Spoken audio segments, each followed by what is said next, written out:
हमें राजा रामपुर पहुंचने के लिए दूसरा रास्ता नहीं है। ब्रिज पार करते ही हम घर पहुंच जाएंगे। नहीं, मुझे डर लग रहा है। बस थोड़ी देर।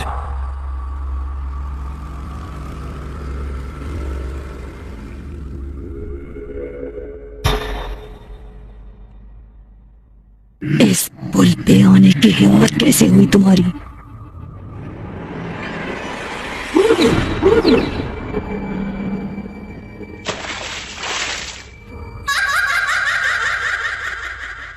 और एक अजीब सी हंसी उस रात के वीरान से सन्नाटे में गूंजने लगी। राजा रामपुर गांव शहर से थोड़ा दूर था। जंगल के रास्ते गांव में जाने के लिए नदी पार करनी पड़ती थी, इसलिए बहुत रुपए खर्च करके पत्थर का पुल बनवाया गया। बड़ी मेहनत से पुल बनाया गया, लेकिन इस पुल का कोई इस्तेमाल ही नहीं कर सकता, क्योंकि इस पुल पे बैठी एक चुड़ैल किसी को भी इस पुल को इस्तेमाल करने ही नहीं देती। गांव में पुल के सामने ही बड़ा सा मकान है। ये है गांव के मुखिया रामचरण जी का घर। इनका बेटा विक्रांत शहर में बड़ा सिविल इंजीनियर है। उसकी शादी 2 साल पहले राधिका से हुई, पर 2 साल बाद पहली बार लॉकडाउन की वजह से विक्रांत राधिका को लेकर राजा रामपुर आया। आने के लिए नाव से ही आना पड़ा। पुल के होते हुए भी नाव से क्यों आना पड़ता है, इस बात का राधिका को ताज्जुब हुआ कि तभी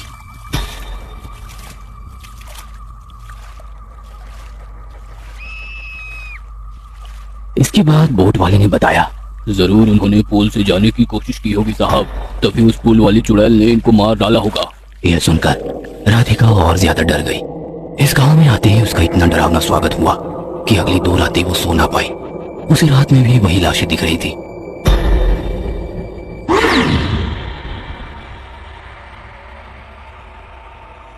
राधिका ने विक्रांत से उस बारे में बात करने की कोशिश की, लेकिन तभी वो धीमी आवाज में बोला, वो पुल अशुभ है, इसके बारे में कभी बात मत करना। इसलिए वो बात वहीं बंद हो गई। पर फिर भी राधिका के दिमाग से वो बात दूर नहीं गई। उसके कमरे की खिड़की से वो पुल उसे दिखाई देता था, और रात में वो पुल बहुत डरावना लगता था। उसे अजीबोगरीब आवाजें आने लगती। ऐसा लगता था जैसे उसे कोई पुल पर बुला रहा हो। एक रात राधिका रात में उठ के नींद में पुल की तरफ चलने लगी। उसे बिल्कुल भी होश नहीं था कि वो कहाँ जा रही है। उसे बस ऐसा लग रहा था कि जैसे उसे एक आवाज बुला रही है। वो धीरे धीरे पुल की तरफ पहुंच रही थी।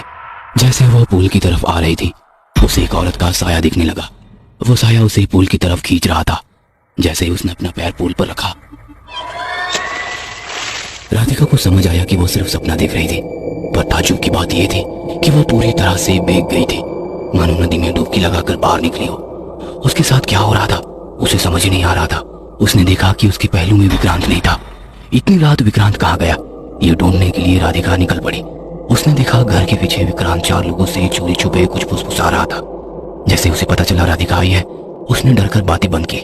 अरे राधिका, तुम सोई नहीं अभी तक, और इतनी भीग कैसे गई तुम? विक्रांत, तुम इस वक्त यहाँ पे किससे बातें कर रहे हो? नहीं, किसी से नहीं, चलो सोने चलते हैं। विक्रांत राधिका को वापस कमरे में लेकर गया। दोनों सो गए, लेकिन राधिका को अब सोने से भी डर लग रहा था। उसे लग रहा था कि कहीं वापस वही डरावना सपना उसे ना दिखे। सोच में डूबी राधिका खिड़की से बाहर पुल की तरफ देख रही थी।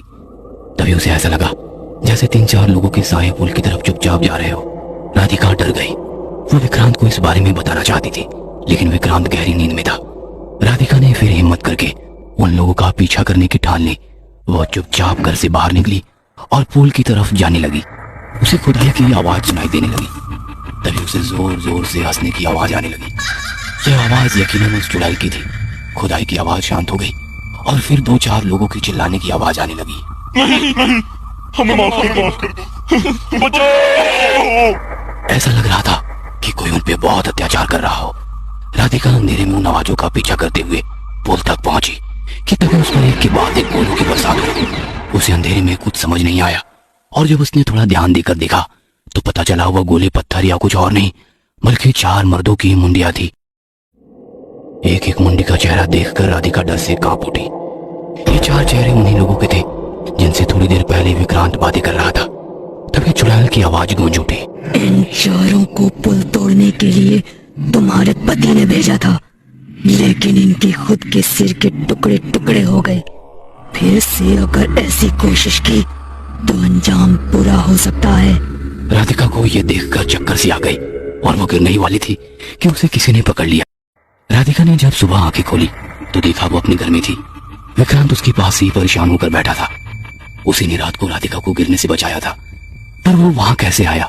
उसने वो पुल तोड़ने के लिए 4 लोगों को क्यों भेजा? ऐसे बहुत से सवाल राधिका के मन में उठ रहे थे। जब राधिका ने विक्रांत को इस बारे में पूछा तो विक्रांत कोई जवाब देने को तैयार ना था। उसने बस इतना कहा, हम अभी के अभी वापस शहर जा रहे हैं, गांव में रहना अब खतरे से खाली नहीं है। विक्रांत इतना ही बोलकर पैकिंग करने चला गया। विक्रांत और राधिका नाव में बैठकर शहर की ओर निकले। जाते वक्त राधिका उस पुल को देख ही रही थी कि तभी अचानक तूफान आ गया। नदी में इतनी बड़ी लहरें उठने लगी जैसे समंदर हो। भूकंप का एहसास होने लगा, नाव उलट पलट होने लगी। तभी उस चुड़ैल की आवाज आई, खबरदार, अगर इस गांव से बाहर कदम रखने की कोशिश की, विक्रांत और उसकी पत्नी अब इस गांव में कैद रहेंगे। अगर फिर से नदी पार करने की कोशिश की तो पूरा गांव तहस नहस कर दूंगी। ये बात सुनकर विक्रांत और राधिका डर गए। किनारे पर खड़े गांव वाले भी यह देखकर और यह सुनकर हैरान हो गए, क्योंकि अब तक पुल कोई पार नहीं कर सकता था, पर अब नाव में बैठकर भी नदी भी पार करना चुड़ैल ने मुश्किल कर दिया। तभी एक बड़ी सी लहर आई और बोट उल्टी हो गई। विक्रांत और राधिका तो जैसे खींचे हुए वापस गांव के किनारे आ पहुंचे। अब राधिका और विक्रांत को राजा रामपुर में ही रुकना पड़ा। राधिका पेट सी थी, वह जल्दी ही एक बच्चे को जन्म देने वाली थी। अब राधिका को रात भर आने वाले पुल के सपने बंद हुए। उसी रात को अच्छे से नींद आने लगी। रात को खिड़की बंद रखने के बावजूद ठंडी हवाएं आती थी। कुछ ही महीनों बाद राधिका ने एक बच्चे को जन्म दिया। गांव में घर में खुशी का माहौल था, फिर भी ऐसा लग रहा था कि कोई बुरा साया उन पर मंडरा रहा हो। वापस शहर कब जाने को मिलेगा, इसकी चिंता उन्हें अंदर से खाई जा रही थी। राधिका को किसी और की बात की टेंशन होने लगी। उसे लग रहा था कि बच्चे के आसपास कोई है। बच्चा उसे नहीं बल्कि किसी और को देखकर हंस रहा है, किसी और से खेल रहा है। कोई दिखाई नहीं दे रहा था, फिर भी बच्चा किसी अदृश्य साए के चंगुल में था। अब रात में फिर से राधिका को सपने आने लगे। वह पुल दिखने लगा, लेकिन इस बार सपने में बच्चा पुल की तरफ जाते हुए दिख रहा था। बच्चा रेंगते रेंगते पुल पर पहुंच चुका था। उसे चुड़ैल बुला रही थी। अब बच्चा चुड़ैल के बिल्कुल करीब पहुंच चुका था। चुड़ैल उसकी तरफ बढ़ रही थी। जैसे ही चुड़ैल बच्चे को पकड़ लेती, वैसे ही राधिका नींद से जाग उठे। उसने पानी की तरफ देखा तो बच्चा नहीं था। उसने खिड़की से बाहर देखा तो बच्चा पुल पर रेंगते हुए किसी साए की तरफ जा रहा था। राधिका के तो होश ही उड़ गए। उसने विक्रांत को उठाया, वह भी डर गया। दोनों दौड़ते भागते पुल की तरफ पहुंचे। वहीं रुक जाओ, कोई पुल पर नहीं आएगा, सिर्फ ये बच्चा यहाँ आएगा। अब ये बच्चा मेरे पास रहेगा। यह बात सुनकर दोनों डर गए। राधिका रोने लगी, हाथ जोड़ के अपने बच्चे की भीख मांगने लगी। धीरे धीरे पूरा गांव पुल के पास उमड़ पड़ा।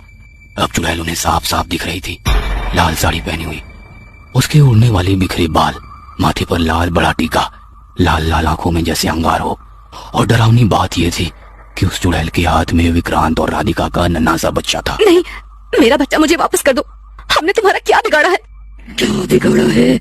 ये अपने पति से पूछ कि उसने मेरा क्या बिगाड़ा है। चुड़ैल की बात सुनकर सब लोग विक्रांत की तरफ देखने लगे। वो घबरा गया और आखिर उसने वो राज खोल ही दिया। विक्रांत बताने लगा, 4 साल पहले मेरी कंपनी को राजा रामपुर का पुल बनाने का कॉन्ट्रैक्ट मिला था।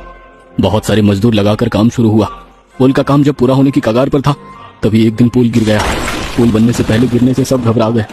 ये बात फैलने से पहले फिर से पुल बांधने का काम शुरू हुआ, पर पुल फिर से टूट गया। लगातार कई बार कोशिश करने के बावजूद वो पुल गिर रहा था। खर्चा बढ़ रहा था, डेडलाइंस भी पार हो चुकी थी। 2 साल हो गए पर पुल खड़ा ही नहीं हो पाया। काम हाथ से निकल जाने का डर था। मैं बहुत परेशान था।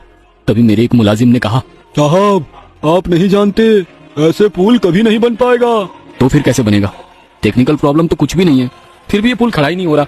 ये टेक्निकल मुद्दा नहीं है सर। नदी अपने ऊपर ये पुल खड़ा नहीं होने देगी। अगर आपको पुल बनाना है तो पहले नदी को बलि चढ़ानी पड़ेगी। क्या बलि चढ़ानी पड़ेगी?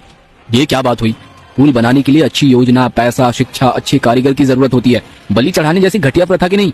ये सब तो पहले से ही आपके पास थे, फिर भी पुल नहीं बन पाया क्योंकि नदी अपने ऊपर ये पुल नहीं बनने दे रही। नदी को जरूरत है नर बलि की। एक बच्चे की बलि चढ़ाने के बाद देखिए, पुल कुछ महीने में ही पूरा हो जाएगा, वो भी बिना किसी रुकावट के। पहले मुझे इस बात पर भरोसा नहीं था, पर फिर गांव वालों ने भी यही बात मेरे गले उतारी और मैं भी ऐसी गंदी प्रथा पर यकीन कर बैठा। पुल बांधना मेरे लिए अब सबसे बड़ी बात हो गई थी। मेरी पूछताछ करने पर मुझे पता चला कि रात को एक नन्हे बच्चे की बलि चढ़ानी पड़ेगी। ऐसा बच्चा कहाँ मिलेगा, मुझे समझ नहीं आ रहा था। तभी मेरा ध्यान गया पुल बांधने वाले एक कारीगर पर। वो और उसकी पत्नी पुल बांधने के काम में जुटे हुए थे।